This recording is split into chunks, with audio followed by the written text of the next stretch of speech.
2 a.m. Cassie's mournful dirge drifts up from the pantry. I lie in bed staring at the moonlight through the open window, exhausted from the absence of sleep, pondering whether tonight is the night I start to set boundaries, feigning ignorance to my daughter's call for attention, or go downstairs to take care of her needs, as I have done every night since she died. The illuminated hands of the clock read 2:30 a.m. by the time she falls silent. For a moment, hope offers me its hand. Has the torment finally ended? Is peace now mine? A drumbeat pounds in my ears. Nerves fire off insurgent tension in 2:45 a.m. Is the time I begin to believe she has quietened for the night. I close my eyes, breathe in, breathe out. Unfamiliar, calm trickles in. At the point sleep beckons, a sudden thunder crash of rage shakes my bed, and I hear Cassie howl like a banshee. Her hope withdrawn, I throw off the duvet, slide my feet into cold slippers, and head downstairs on a silent prayer for Cassie to be gone by the time I open the pantry door. But she's there, on top of the refrigerator, like a mound of meringue. All folds and as white as freshly fallen snow. The silver heart charm that dangled from her wrist in life, still in place. Her shadowy eyes are red and swollen. Her pudgy hands reach out to grasp the air. For about time, she wails, a repeat of what she says to me every night. I sigh, rub my sore eyes. Sorry, sweetie, I was trying to sleep. It's almost 3 a.m. You do realize that? A flash of times passed when Cassie, a toddler, would creep into my room in the early hours to tell me she had been calling out for help in the bathroom. And would I come with her right now because she really needed to go, me chastising her as I chastise her now. I shrug. Then again, you're a spirit. So maybe you don't. A moan bubbles, bursts up from her insides. The pitch is ear-splitting. I am forced to cover my ear. Do you realize how long I've been waiting? She says. Are you trying to starve me all over again? She drags out the word starve. It stokes my guilt, and in my exhaustion I want to laugh hysterically. I open the fridge door, bury the sarcastic smile playing on my lips amidst the piles of food on the shelf. Cream-filled pastries, trifles, cooked sausages and bacon, chocolate muffins topped with swirly icing domes. A foodie's paradise, but the sight makes me balk. Food dominated Cassie's 19-year lifespan. Mine too. I cannot believe it dominates her in death. What would you like, Cassie? There's lots to choose from. How about... Before I can finish, her yelling bounces off the pantry walls. Or anything, just give me anything. I need to feed, and you're frittering away precious time, asking me what I take out the plate of sausages. In those first few weeks she showed up, I took the time to place them in a bread roll, slather on ketchup and mustard to make it look appealing. I don't bother with the presentation now. Instead, I throw them into her open mouth as if I'm feeding a ravenous feral dog. She doesn't chew. I'm not sure ghosts have the ability, but gulps them down in an instant. I see them slip through her transparent, organ-free form. It's like watching a medical scan in real time. They leave her as they went in, whole, unchewed, undigested, splatting to the floor. I follow with the cakes and trifles, watch my spirit daughter gorge only to cry for more. I take the dustpan and brush, sweep up the mess, pour it back into her, and this is the cycle, pending her being satiated enough to cease her demands. Once the cycle stops and Cassie is soothed, I'll clean up, throw it all in the bin. It'll be far too mushy by then to save. Besides, it soon stinks the place out. Then I'll sit a while, talk to her about anything and nothing until those shadowy eyes of hers close, and she falls silent for the rest of the night. I share some blame for Cassie's current state, and for how her life turned out, weighing in at a hefty 13 pounds after a pregnancy sustained purely by chocolate bars. The only food my constantly nauseous stomach wouldn't eject, Cassie suckled the entire first night. Such was her voracious demands until I was too sore for her to touch me. Her bout of mastitis sealed the deal to move her onto bottle feeds. We'll see if she's meant to be this big, the health visitor said. You're only a small build, so maybe she'll slow down. Cassie did slow down, but I wasn't worried. Children grow at different paces. She possessed a healthy appetite, cleaning every morsel from her plate and more. An active child, she remained slim but followed her centiles, a term used by health professionals, listening to the mothers at the school gates, fraught with their fussy eaters. I admit to feeling smug. Then one day, karma bit me for my arrogance. Cassie stopped eating. Her personality changed. She was having trouble with her friends, bullying, her teacher said. A phase, I thought. But after 6 months, it dawned that this was no phase. Something far more serious was at play. Cassie is 10 years old and weighs what a child half her age should weigh. How long has she been experiencing problems with food? The doctor gazed at me with sympathetic eyes as he spoke. I was grateful for it. It made a change from the critical glances I had become used to. I took Cassie's hand, gave it a reassuring squeeze. She pulled away. A fierce scowl that said, "You are a lying bitch," came my way. She had gone through the surgery door under false pretense, that of holiday vaccines to go somewhere exotic. First, I had said it with my face set in stone, so she didn't suspect. I risked paying a heavy price for inventing such a whopper, but by then I'd have done and said anything, if it meant getting Cassie help. Since summer, so 6 or 7 months, maybe, I replied. She didn't like the way she looked in her swimsuit, said her thighs were too wobbly to be on show. I thought it would pass, only it hasn't. It's getting worse. I've been called to collect her from school several times because she's fainted. She gets breathless at the slightest exertion. Her bones jut out. She's pale and sleeps a lot. I'm really worried about her. I wanted to say I feared she'd die, but to say it could make it happen. So I kept it to myself. There's a risk of lifelong health problems if she doesn't start gaining weight. The doctor looked to Cassie. Do you understand what is happening here, Cassie? You are very thin and it's not good for you. Cassie stared at the floor, her arms crossed over her chest. The doctor sighed. Let's see what help we can get for you, shall we? We left the surgery, a prescription for supplementary feeds, iron pills and vitamins stuffed in my pocket, a referral to child psychiatry on its way. Cassie sulked all the way home, shut herself away for several days without uttering. When she did finally show, her rage had stepped up a notch. How dare you tell the doctor that I don't eat, Mum, she yelled. It is my business. Not yours and not his. She stood in the middle of the kitchen, arms flailing, her tinny ribs visible beneath one of the close-fitting tops she insisted on wearing to display what she saw as a model figure. Cassie's glare at me. I felt like the devil reincarnated. You need help, sweetie. I've tried to do this on my own, but I'm lost now. I don't know what to do anymore. You're wasting away. I can't stand to see you like this. Then don't look at me. Hands on hips, head thrust forward. A wild glint in her eyes. Cassie, please don't. I only want to help. So shut up and leave me alone. She stomped off to her room. At the top of the stairs, she called out, and just so you know, I will not see a doctor ever again. The door at the bottom of the stairs opened. As Cassie paced towards the kitchen, I was quick to hide the bottle labeled sugar-free lemonade. I had refilled with a sugar-loaded version inside the refrigerator. Cassie was 15 at the time, skeletal, walking miles every day and night. She appeared in the kitchen door layered up in clothing, a scarf and woolly hat despite the heating being cranked so high I could barely breathe. It's cold outside. They've forecast rain too, I said. Why don't we watch a film? I've bought some of that toffee popcorn and hazelnut chocolate you've always liked. Gray rings circled her eyes. Angry red spots shone from her cheeks. Maybe later, she said, and turned to leave. Be back by 1, it's clinic today. Don't forget. The front door slammed behind her. Despite her lack of response, I knew Cassie would return home in time for her weekly appointment. She had signed an agreement with the medics, one I knew she would not default on. In exchange for doctors pausing her forced admission to hospital, she would eat a little more, show up at the clinic every Friday to be weighed, have her bloods checked. We drove to the clinic that afternoon, Cassie staring out of her side window, me humming along to the radio. The sun had broken through the clouds, turning a gray day beautiful. Inside the clinic, Cassie disappeared with the nurse only to return several moments later, an ecstatic grin on the nurse's face. She's put on a whole kilogram since last week, the nurse announced. A glimmer of light shone. I began to see faith in that pivotal moment. Yet my faith would soon be shattered.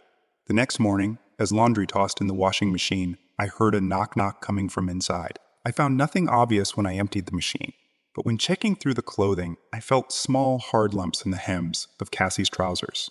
In the lining of the jacket, she had worn the day previous, childlike stitching on the inner side. I picked it open. Pebbles fell on the floor.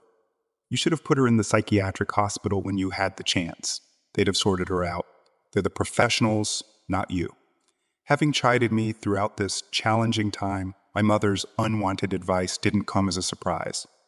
Cassie doesn't want to be in hospital. And I couldn't bear to think of her being force-fed. And that's what would happen. It would be purgatory for her. I'm sure she'd do something drastic. So she dies either way. Choking back tears, my feet barely touched the floor as I left the house, car keys in hand. I sped off down the road, not knowing where I was headed.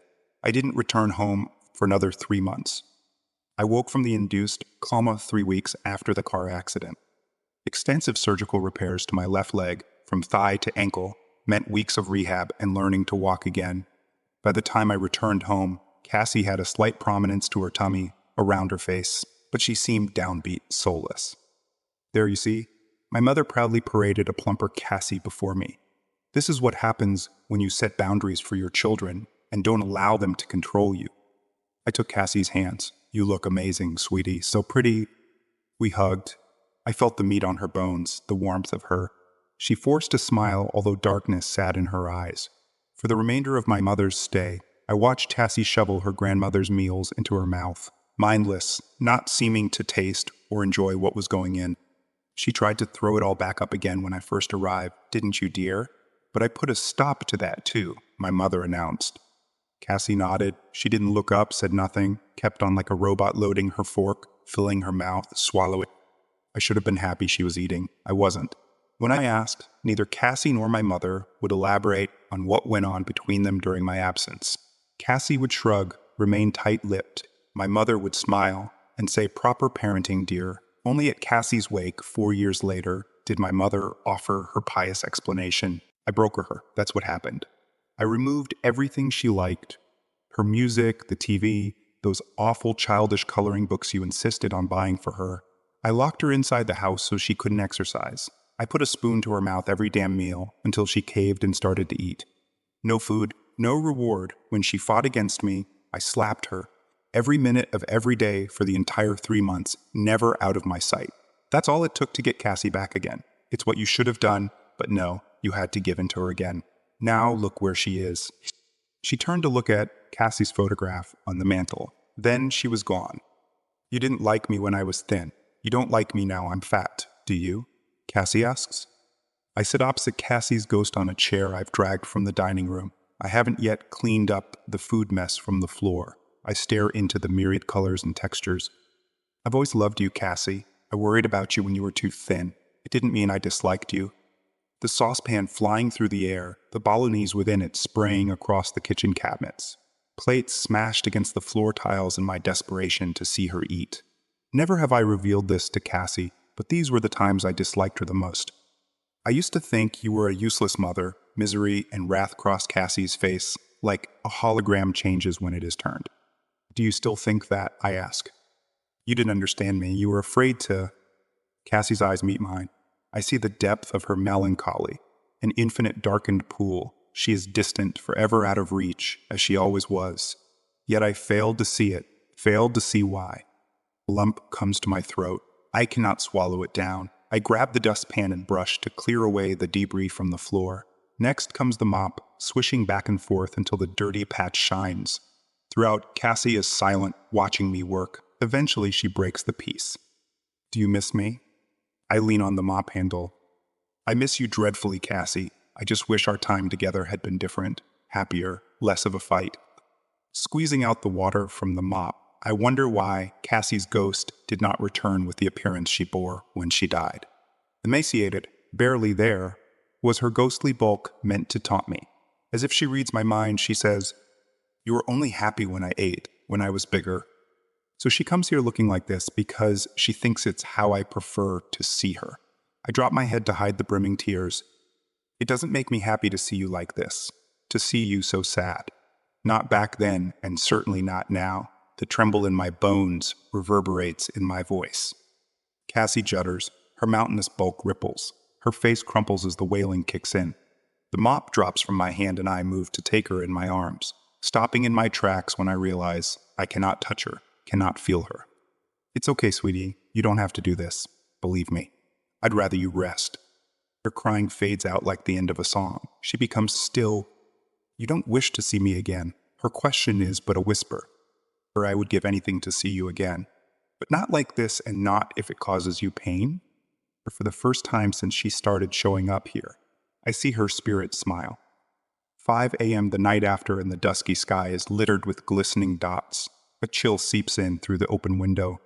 I shudder, get up to close the window, and with the click of its handle, my sleepy brain registers that I have not been stirred to the sound of Cassie's dirge. I listen for her cries. Nothing except silence fills the house. I should climb into bed, thankful for the peace. Instead, I creep downstairs, each step tentative, not wanting to rouse her or set off her wailing. The pantry door opens with a creak. I step inside. Cassie is gone, but for her heart charm bracelet lying on the top of the refrigerator. I pick up the bracelet, place it around my wrist, feel her presence against my skin. It tells me she will not return here, that her haunting is done. I take the stairs, crawl into my bed. Instantly, I fall asleep, Cassie's heart charm gripped between my fingertips. Have you ever forgotten your phone? When did you realize you'd forgotten it? I'm guessing you didn't just smack your forehead and exclaim "Dom apropos of nothing." The realization probably didn't dawn on you spontaneously. More likely, you reached for your phone, pawing open your pocket or handbag, and were momentarily confused by it not being there. Then you did a mental rest step of the morning's events. Shit. In my case, my phone's alarm woke me up as normal, but I realized the battery was lower than I expected. It was a new phone, and it had this annoying habit of leaving applications running that drain the battery overnight. So I put it on to charge while I showered instead of into my bag like normal. It was a momentary slip from the routine, but that was all it took. Once in the shower, my brain got back into the routine. It follows every morning, and that was it. Forgotten. This wasn't just me being clumsy, as I later researched. This is a recognized brain function. Your brain doesn't just work on one level.